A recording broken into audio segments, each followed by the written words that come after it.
आज बहुत ही अहम नौयत का मैच है पाकिस्तान वर्सेस श्रीलंका।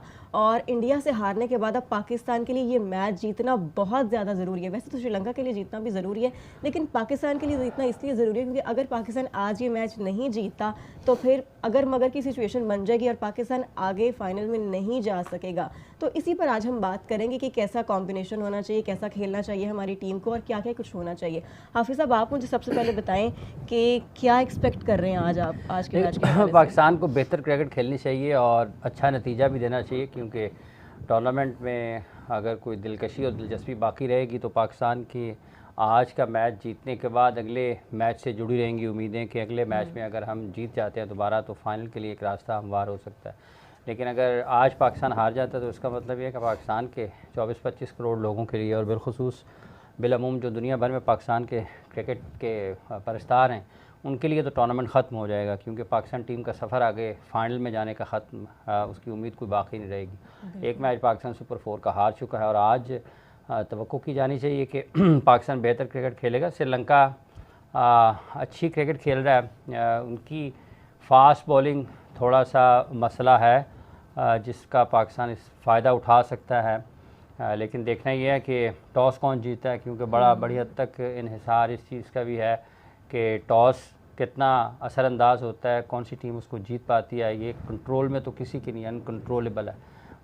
इन तमाम चीज़ों को देखते हुए पाकिस्तान से तवक्को तो यही की है, उम्मीद भी है, ख्वाहिश भी है कि पाकिस्तान जीते, आगे जाए, सुपर 4 जीते और फाइनल तक जाए।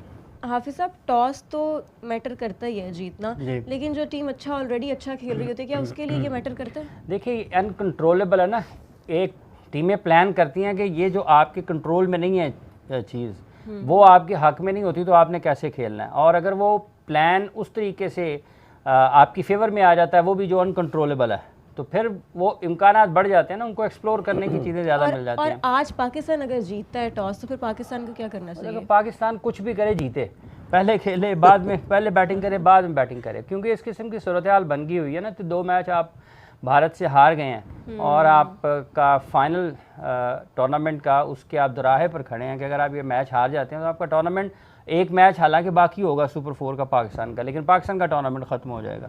पहले खेलें या बाद में खेलें, जीतना चाहिए पाकिस्तान को। लेकिन ट्रेंड यही है कि जितने भी मैचेस, ज़्यादातर बड़े मैचेस या जो अहम मैचेस हुए हैं, जिन टीमों ने चेस किया है उनको निस्बतन आसान हुआ है, सहूलत हुई है मैच जीतने के लिए। बिल्कुल ऐसा ही है, तो उम्मीद की जा सकती है कि चेस करें और जीतें। बहरहाल हम तो यही दुआ करेंगे जीतें।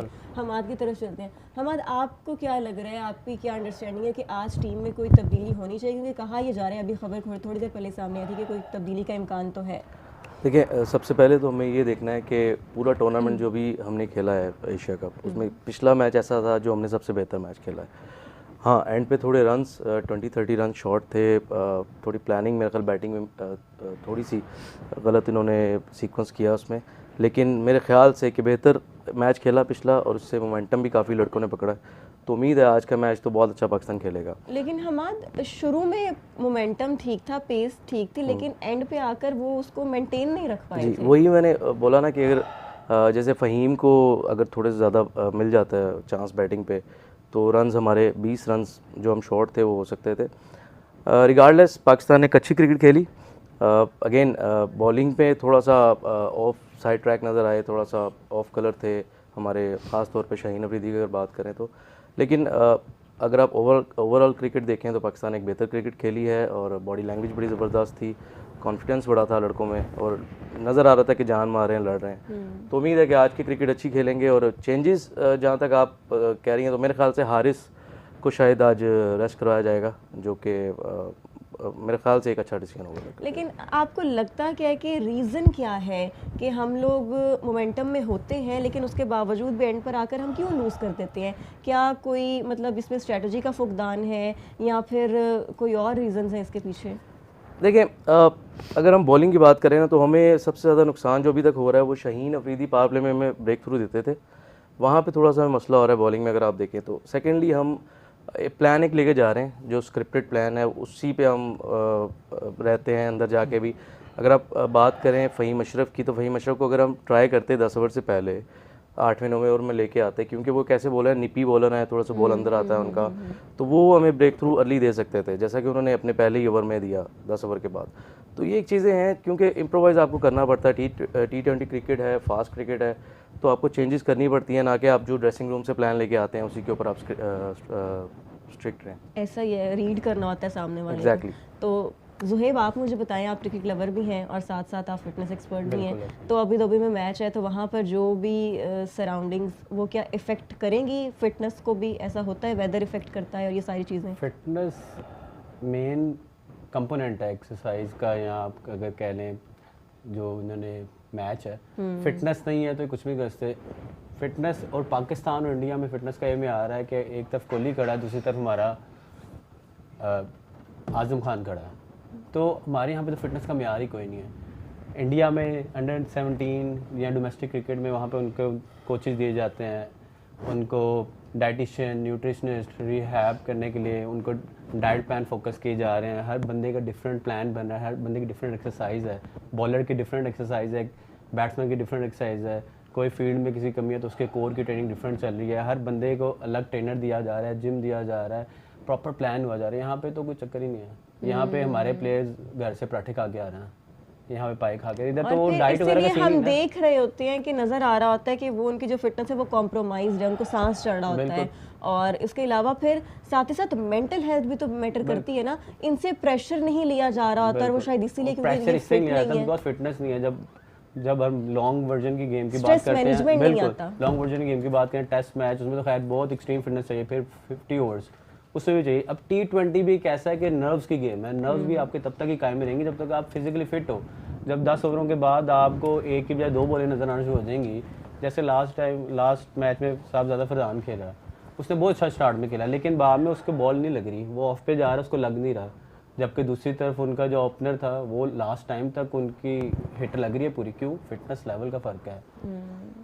फिटनेस बेसिक कंपोनेंट है, अगर आपने मैच जीतना है, फिटनेस आपको मेंटली स्ट्रेंथन करेगी, आपको मुश्किल वक्त में डिसीजन लेने की पावर देगी। हम लोग फिटनेस को बिल्कुल फारिग कर देते हैं, हमारे प्लेयर्स एक्सरसाइज पे नहीं फोकस करें, डाइट पे फोकस नहीं करें।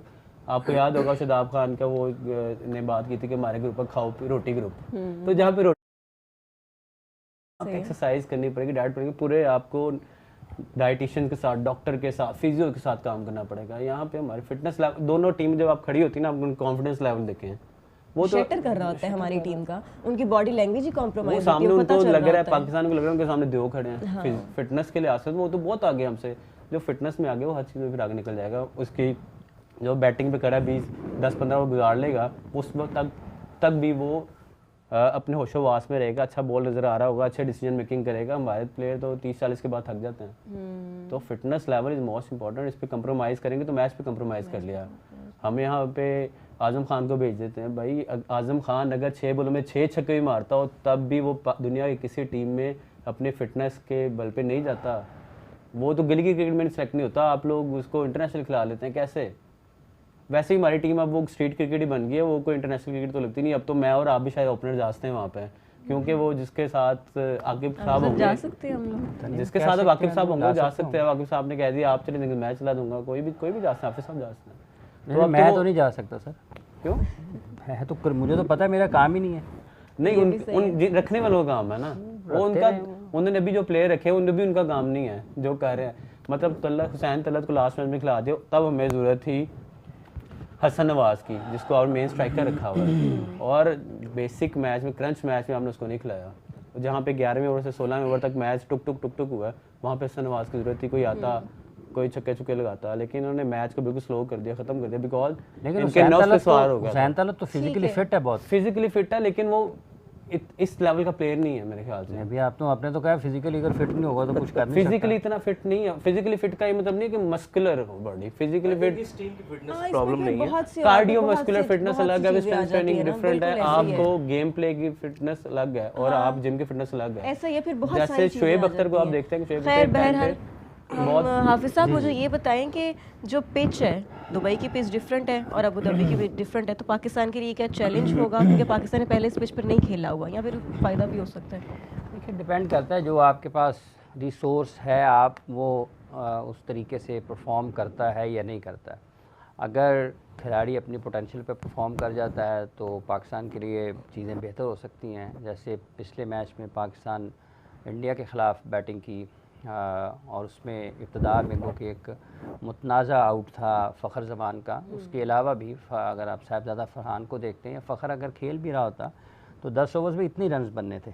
हो सकता है फ़खर को होते हुए इतने ना बनते, हो सकता है इससे 10-12 ज़्यादा बन जाते, लेकिन 10 ओवर्स में 90-91 रन्स 1 विकेट के नुकसान पर, ये बड़ा अच्छा आपका आगाज़ होता है। और दुनिया के माने हुए T20 बॉलर्स या वर्ल्ड क्रिकेट में जो बड़ा अच्छा, जिनके अच्छे अल्फाज में जिक्र किया जाता है, वो बॉलिंग कर रहे थे, उनके खिलाफ 10 ओवर्स में 1 विकेट गंवाना, 9 आपकी विकेटें हाथ में हों और 90 रन आप 91 रन स्कोर कर चुके हों, तो ये बड़ा अच्छा आगाज़ होता है। बाद में उसको कंटिन्यू नहीं कर पाए, हालांकि नवाज़ भी फिज़िकली बड़ा फिट है, उसको देख के भी नहीं लगता कि वो आज़म खान है, तो हुसैन तलत भी है, इन दोनों से रन नहीं हुए। आगा ख़ुद बड़ा फिज़िकली फिट है, तो ये नहीं उस तरीके से खेल पाए पाकिस्तान के। लेकिन हाफिज़ साहब सवाल फिर वही आ जाता है ना कि क्यों नहीं कर पाते ये, क्यों मोमेंटम? मेरे ख्याल से अब सब जो मैसेज आया था ना, जो मैसेज था वो नवाज़ के लिए भी था कि एंकर इनिंग आपने खेलनी है, जो कि मेरा नहीं ख्याल कोई एंकर को निकाल दिया ना, जो एंकर इनिंग खेलते थे। हाँ, लेकिन वहाँ पे वो उन्होंने सबसे ज़्यादा इनका स्ट्राइक रेट भी अभी भी मोस्टली सबसे ज़्यादा एवरेज भी रहता है, उनको निकाल दिया। जब 10 ओवर्स हो गए हुए थे, जब 10 ओवर्स हो गए हुए थे और रन्स इतने ऑन बोर्ड थे, वहाँ पे नहीं बनता था। आपने उस पे बाकी 10 ओवर्स में अगर हर ओवर में भी 1 विकेट गिरती है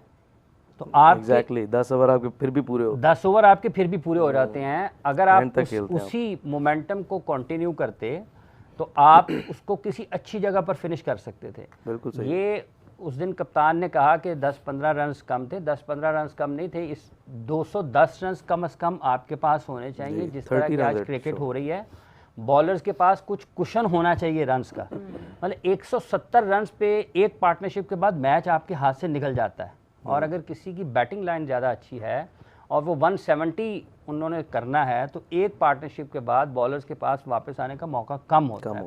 तो जो 30-40 रन्स हैं इजाफी आजकल की क्रिकेट में, वही बॉलर्स को वापस आने का मौका देते हैं कि किसी भी जगह पर 1-2 ओवर अच्छे हुए हैं, 1-2 विकेट निकले हैं, तो अपोजिशन पर प्रेशर जाता है। तो जो आपका सवाल है कि कर क्यों नहीं पाते हैं, ये एक प्रोसेस है। उस प्रोसेस से जब तक खिलाड़ी नहीं गुजरेंगे, उनके लिए मुश्किल होगा कि वो अंडर एक्सट्रीम प्रेशर उस तरह की स्किल्स उनकी हों, वो मैच्योर हों, उतने डेवलप हो गए हों कि वो उस प्रेशर को लें, अपनी स्किल को इन्हेंस करते रहें with the passage of time. Skill पे तो बहुत ज़्यादा बात हो रही है ना। बदकिस्मती से कोई नहीं करता, नहीं होती, यहाँ पे कम होती है। यहाँ पे जो बज़ वर्ड्स हैं उनकी बात होती है कि ये आपके इंटेंट है, ये स्ट्राइक रेट है। अब यही पाकिस्तान टीम के कप्तान, जिन्होंने पता नहीं पाकिस्तान में प्रेस कॉन्फ्रेंस कर रहे थे या कहाँ कर रहे थे, तो उन्होंने कहा कि जी तो हूँ ना, जब तक तो हमने क्रिकेट ऐसी खेलनी है। आप उस दिन वो कह रहे हैं जी सिचुएशन अलाउ नहीं करती हैं। यहाँ पर आपका बयान था कि हमने ये क्रिकेट खेलनी है, तो क्या सिचुएशन उस वक्त आपके ज़हन में नहीं थी कि दुनिया में हर जगह पर एक तरह की क्रिकेट नहीं होती? पाकिस्तान क्रिकेट बोर्ड के चेयरमैन मोहसिन नकवी साहब ने कहा कि सपोर्ट करें सलमान अली आगा को और मोहम्मद हारिस को। सलमान आगा अपना बैटिंग ऑर्डर, वो तो खुद को सपोर्ट नहीं किया उन्होंने अगेंस्ट इंडिया मैच में, वो अपना बैटिंग ऑर्डर नीचे ले गए, ठीक है। मोहम्मद हारिस जो कि इस फॉर्मेट का स्पेशलिस्ट जिसको कहा जाता है, उसकी बारी नहीं आई उस मैच में। तो ये गलतियां हैं ना जिनको करना है। जब आपके पास दूसरा फास्ट बॉलर नहीं है जिसने आपके साथ नया बॉल करना है, आप कैसे तवक्को कर सकते हैं कि दुनिया आपको 170 डिफेंड करेगी? क्या सलमान अली आगा दुनिया किसी भी क्रिकेट टीम में क्या एज अ कैप्टन जा सकता है या एज अ प्लेयर भी इस वक्त? देखिए एक सवाल है, एक सवाल है, ये तो अब की बात है ना। ये जब कप्तान बना था उस वक्त भी पाकिस्तान में 98% लोगों ने कहा था कि ये ठीक पड़ा है, ठीक है। तो वो बस वो इसलिए रखा गया था उसको, तब कप्तान के बस बाबर को निकालना था।